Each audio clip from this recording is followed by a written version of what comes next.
Hey everyone, welcome back to another tutorial video. In today's video, I'll show you how you can add music bots to your Discord server. So if you're new to this channel, make sure you like this video and subscribe to our channel so that you don't miss out on further videos. And without further delay, let's begin. So first of all, open your browser.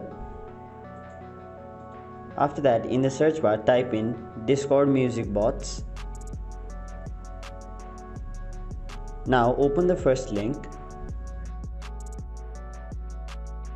After that, scroll down and then you can choose any one of these bots, but for now I'll choose Hydras. Now tap on invite.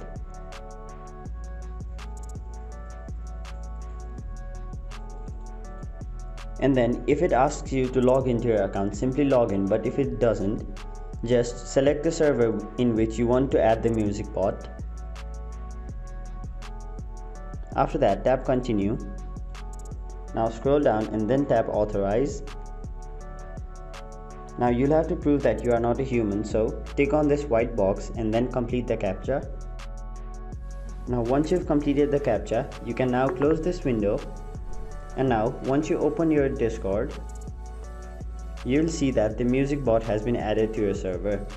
So that is how you add a music bot to your Discord server. Hope this video was helpful to you guys, and if it was, make sure you like this video and subscribe to our channel.